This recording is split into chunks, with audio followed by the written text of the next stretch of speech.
The British royal family has been worldly popular for a long time, with no end in sight. So whether it's the drama or the glamour, we can't be sure. But whatever it is, we can't get enough of them. When one wants to watch a good TV drama series about the British royal family, where does one start? We're crowning the top 12. Stay put to see who will rule them all. It's true, fans of period dramas just can't get enough of the British royals. Without further ado, let's jump straight into the 12 all-historical series about Britain's various monarchies. Number 12. World Without End. Set 200 years after The Pillars of the Earth, this sequel series, based on Ken Follett's novel, aired on Channel 4 in 2010, with a star-studded cast including Cynthia Nixon in the City, Peter Firth, Spooks, Ben Chaplin, Dorian Gray, Charlotte Riley, The Take, and Miranda Richardson, Harry Potter. World Without End returns to the medieval English town of Kingsbridge, where it's besieged by war and plague during the start of the 100 Years' War and the outbreak of the Black Death. Number 11. Pillars of the Earth. Another Ken Follett novel gets the miniseries treatment, but it's not so many. The Pillars of the Earth was a huge production, taking a year to make and costing $40 million. The cast was also huge. It includes Ian McShane, Lovejoy, Rufus Sewell, Victoria, Matthew McFadden, Ripper Street, Eddie Redmayne, The Theory of Everything, Haley Atwell, Agent Carter, and Sarah Parrish, Merlin, with Clive Wood playing King Henry I.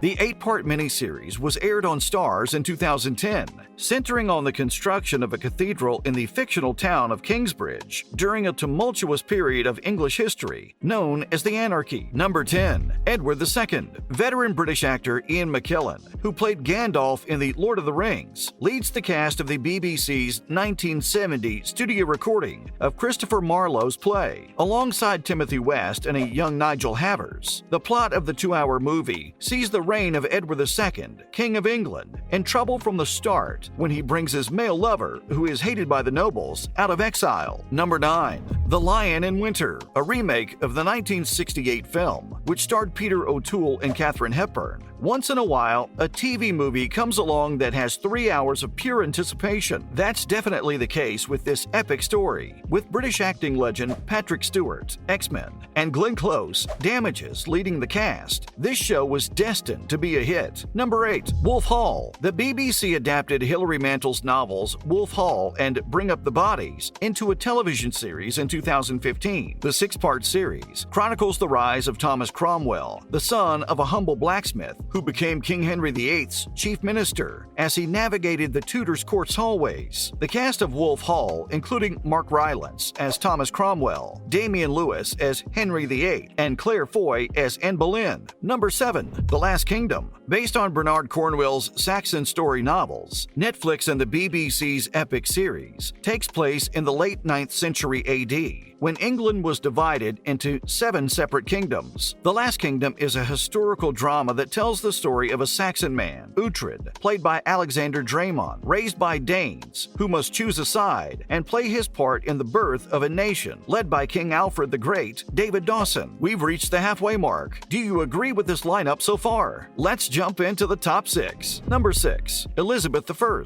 Tom Hooper, The King's Speech, directed this 2-part series starring Helen Mirren as Queen Elizabeth I of England, which aired on HBO and Channel 4 in 2005. The series focuses on the final quarter century of Elizabeth I's nearly 45-year reign and her relationship with 2 powerful men, the Earl of Leicester and then the Earl of Essex. One of the series' royal features is its star power. Alongside Helen Mirren are Jeremy Irons, the Borgias, and the Earl of Leicester, Hugh Dancy, Hannibal as the Earl of Essex, Toby Jones, Tinker Tailor Soldier Spy, and Robert Cecil as Ewan Bremner, Trainspotting as King James VI.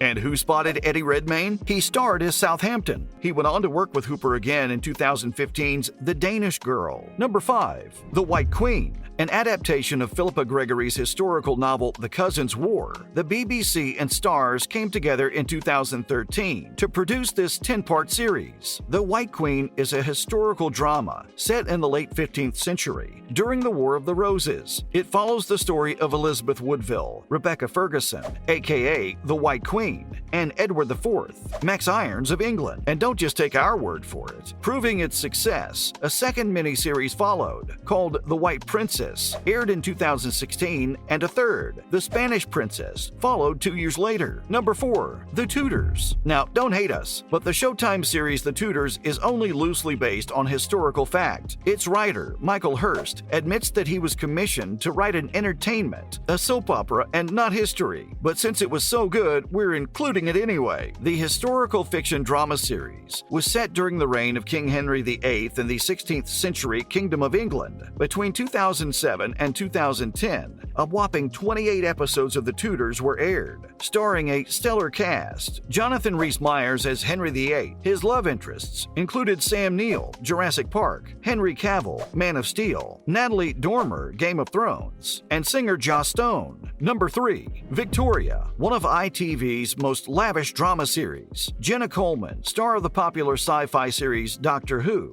portrays Queen Victoria in the series that premiered in 2016. It begins with the young Queen Victoria's accession to the throne and her friendship with Lord Melbourne, who becomes her first prime minister. Later, it chronicles her marriage to Prince Albert as she balances her responsibilities as both parent and queen. Number 2, Reign. Reign is the show that causes people to become addicted to historical drama. And it's funny, because before the show aired, most viewers never really had an interest in those types of shows. If you haven't seen it, Reign is a historical, very loosely based on reality, fantasy, romance television series that premiered on the CW in 2013. Season 3 of the series wrapped up in 2016, following the early life of Mary, Queen of Scots, played by Adelaide Kane. The story: the Scottish Queen Mary Stuart has returned to King Henry's court, ready to fulfill her duty, marrying Prince Francis, Toby Regbo, to form an alliance between his native France and her homeland. The young royal reunites with an old childhood friend, but instead of finding him eager to seal the deal, she finds him hesitant and affronted by her efforts to reacquaint. Meanwhile, she develops an unlikely affection for Francis's illegitimate half-brother Bash, Torrance Coombs, which doesn't go unnoticed by Queen Catherine. Meghan follows. Guided by her resident seer, Nostradamus, Ross of Sutherland,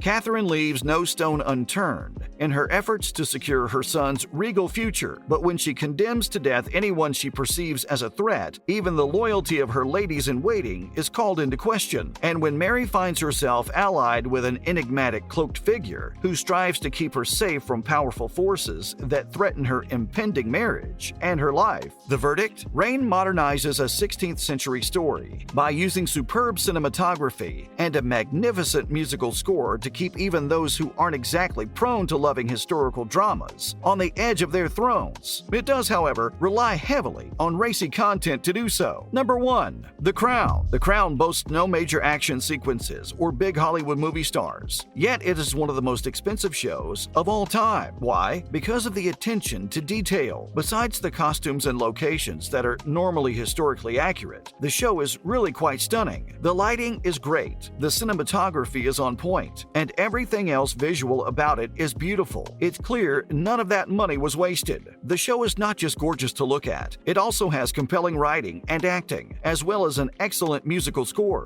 In fact, every element of the production is so well done that no one aspect stands out above the others. They all coexist in perfect harmony. The reason it's a winner is that it's not just a fast-paced, action-packed, edge-of-your-seat experience for the sake of it. It's a true character drama about the royal family. It runs at a slow pace, yet grips you anyway. The series chronicles the highlights of Elizabeth II's life, from before she became queen, through her ongoing struggles to remain the symbolic head of one of the world's most powerful nations. Elizabeth II has always been a fascinating character in the public eye, and the series shows that. As a young married mother and queen at the age of 25 in 1952, she survived one prime minister after another, family scandals that rocked the world, and tragedies, both national and personal. Claire Foy is mesmerizing in her portrayal of Queen Elizabeth. The actress brings to life all the facets of a woman who wants to have a normal life, and yet is made to feel that her duty as queen should be the highest priority. She has been described as compassionate, wise, and funny, and Foy conveys it all. And the opening musical evolution is enchanting and never grows old.